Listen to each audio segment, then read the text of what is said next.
Hello வணக்கம், இது உங்கள் சிவி ஜோன். ஸோ எல்லாரும் எப்படி இருக்கீங்க? இப்போ பார்த்தீங்கன்னா விஜய் பார்வதி அந்த ஒரு ஏவி பயங்கரமாக மாசம். அது அந்த ஆக்சுவலாக அந்த ஏவிக்கு வந்து விஜய் பார்வதி பேர் வச்சலாம். அந்த அளவுக்கு வந்து அந்த ஏவியில் ஃபுல்லாக வந்து விஜய் பார்வதி வந்துருந்தாங்க.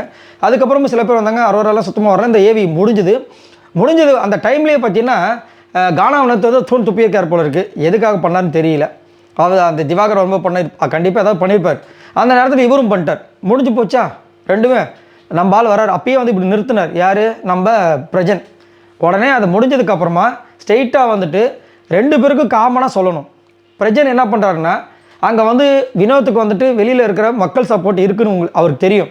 அதனால் அவர்கிட்ட வந்து வச்சுக்க மாட்டாரு. இதில் பெரும்பாலும் இந்த பிக் பாஸ் வீட்டுக்குள்ள எல்லாருமே பண்ணுற விஷயங்கள், திவாகர் தான் வந்துட்டு கன்சல்ட் பண்ண பார்க்குறாங்களே. வினோத்துக்கு வந்து ஒரு சின்ன அட்வைஸ் கொடுத்தாங்கன்னா அவர் கொஞ்சம் கண்டிப்பாக வந்துட்டு அதை மாற்றுறதுக்கு ட்ரை பண்ணுவார். ஆக்சுவலாக அதை வந்து சொல்லாமல் என்ன பண்ணு, திவாகர் வந்துட்டு பிரஜன் வந்து இது பண்ணுறாரு. இந்த மாதிரி நீங்கள் பேசக்கூடாது, துப்புறதெல்லாம் ரொம்ப தப்புன்னு. உடனே அவர் சொன்னார், ஏங்க உங்களுக்குன்னா பயமா? வினோத்து வந்து துப்புனாரு, அவரை கேளுங்க. அவர் நான் கேட்க, நீ பண்ணியிருக்கக்கூடாது, நீ பண்ணியிருக்கூடாதுன்றாரு.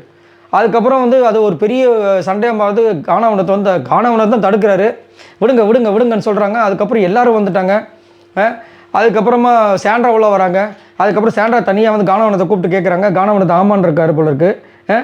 அதுக்கப்புறம் வந்துட்டு அப்படியே அந்த இது போகுது. ரொம்ப அநியாயங்க அப்பா. பிரஜன் எதுக்கு நடுவில் உள்ளே போகுது?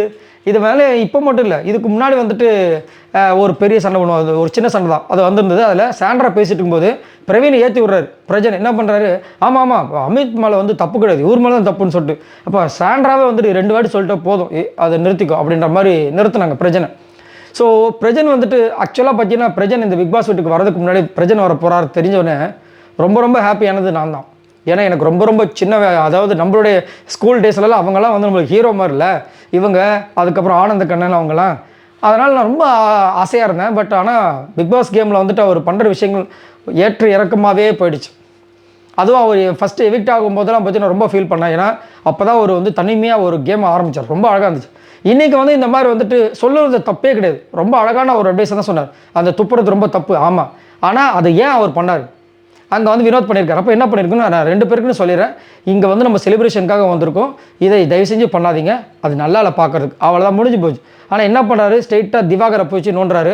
அவர் வந்து இவரை கலாய்க்கிறாரு. அப்படியே வந்து பெரிய சண்டையாகி போச்சு. ரொம்ப கஷ்டமாக இருந்தது. ரைட், இதை பற்றி உங்களோட கருத்துக்களை சொல்லுங்கள். ஆனால் இதுலேயும் வந்துட்டு விலைக்கு விட்டது நம்ம கானாவனத்து இருக்கார் பாருங்க, அவரை புரிஞ்சிக்கவே முடியாது. ரைட், இதை பற்றி உங்களோட கருத்துக்களை சொல்லுங்கள். பாய் நண்பர்கள்.